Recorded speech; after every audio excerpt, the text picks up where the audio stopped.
Yes, good morning, dear students. Hopefully, you are able to hear me as well as see the content on the screen. If this is okay, please do text me so that I can continue with my explanation of the text. So, please do let me know if I am audible as well as my content is visible onto your screen. Shall I continue with my explanation? And then, dear students, you please keep your mobile phone in landscape mode and keep your data video resolution to data saver settings so that you do not experience frequent buffering. Okay, so is it okay? Shall I go ahead with my explanation?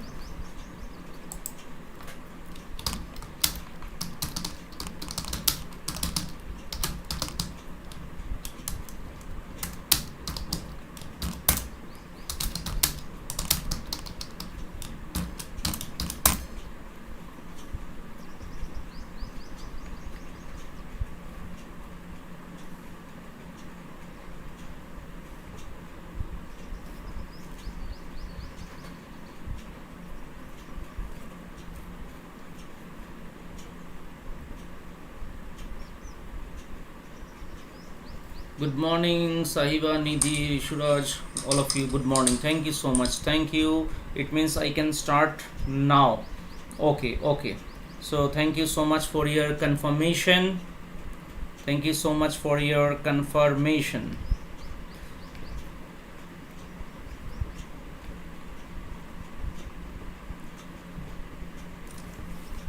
Okay, so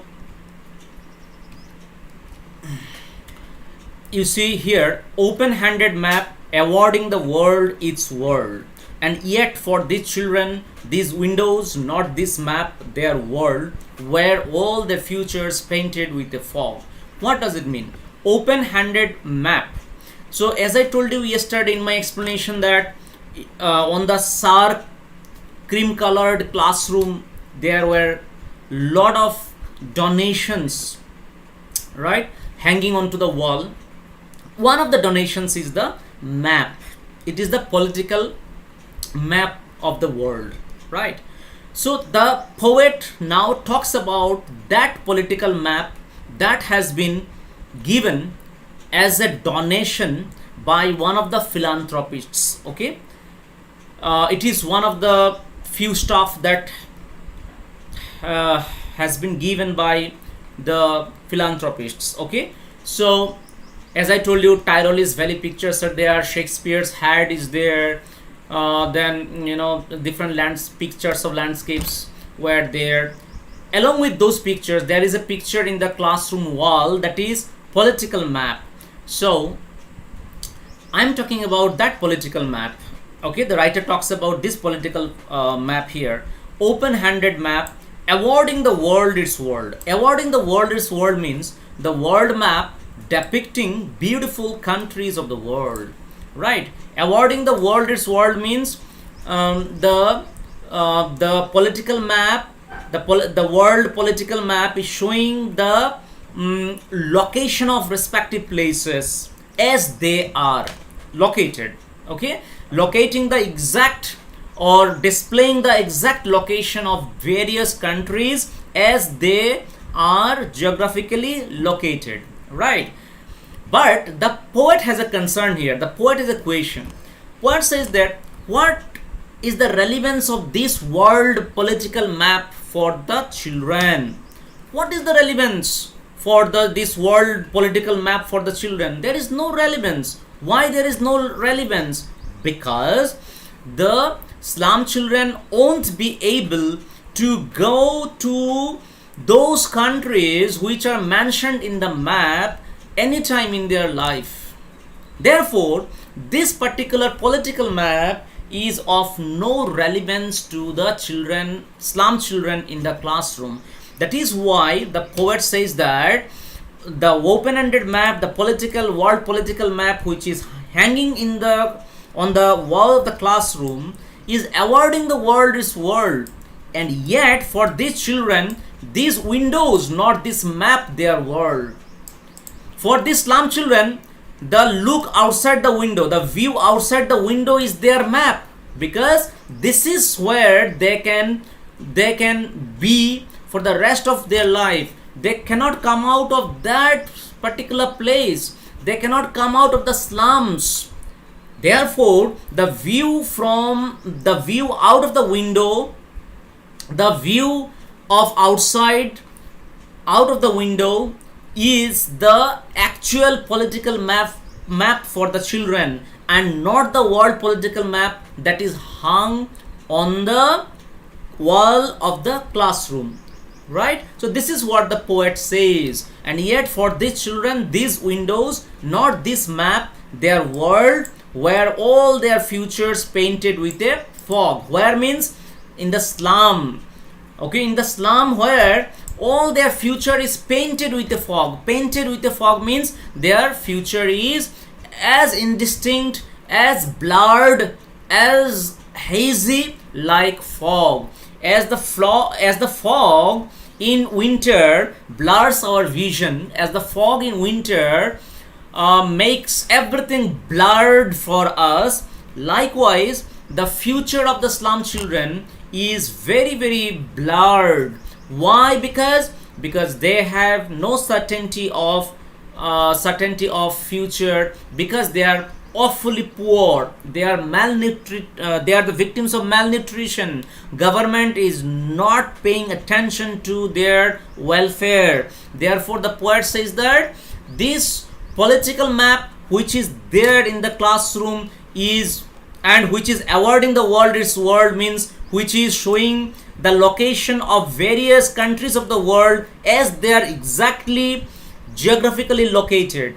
But this map is irrelevant because it is the view outside the window, that is, it is the slum view outside the window is the exact map for the children. It is the map for the children, not the world political map that is hung on the classroom.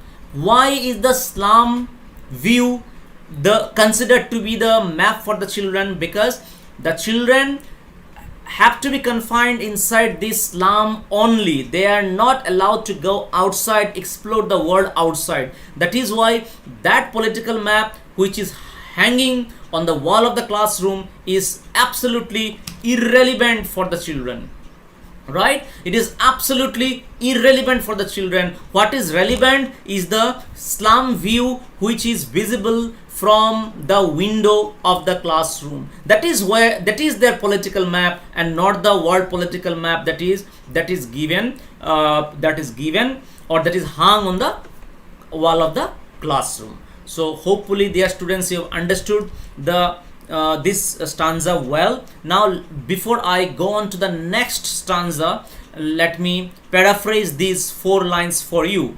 The world map hung on the classroom displays the names and locations of various countries of the world.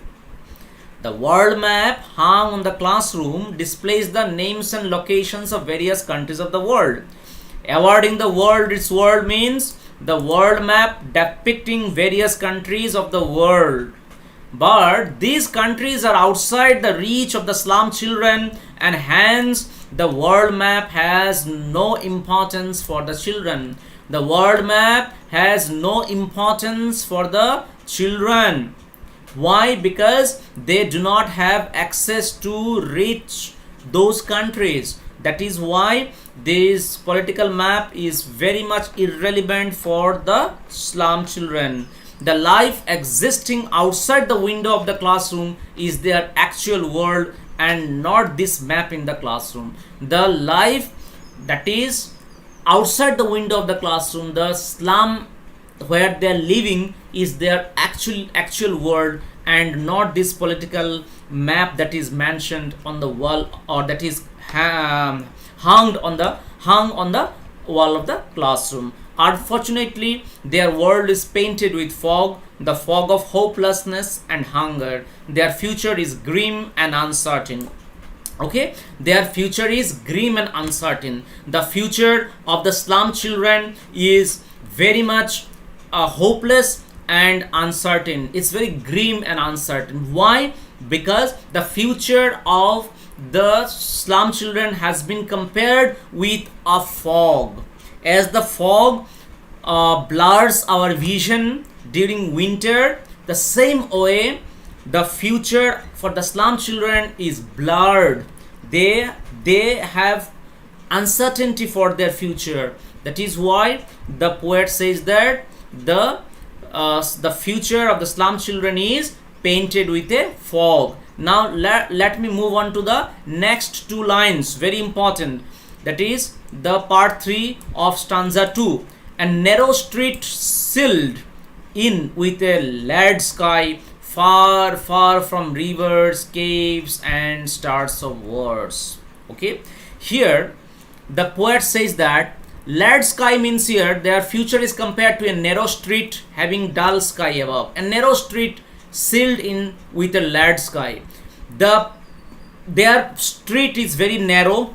The place where they are living, the street that leads to their house is very narrow, and over their house, over their street, there's a sky, of course, and that sky is that sky appears to be a lead sky. Lead sky means there is no sunshine. It appears that there is no, it's metaphorical, of course. It's a metaphorically the poet is speaking that the sky above the place where the slum children are living are all dull sky. There appears to be no sunshine at all on the sky overhead where the slum children are living. It is a metaphorical way of saying that even the sky is very much lead. Even the sky is as dull as the lead. Far from rivers, caves and stars of wars. The place where slum children are living, they are far from the natural setting of rivers. There is no rivers there, no caves there, no landscapes and no stars of wars. Stars of wars means there is metaphorically stars of wars means the no knowledge around, there is no educated person around. Okay, so there is no hope for the life of the slum children. Why? Because there is hardly any star around in their place. Okay,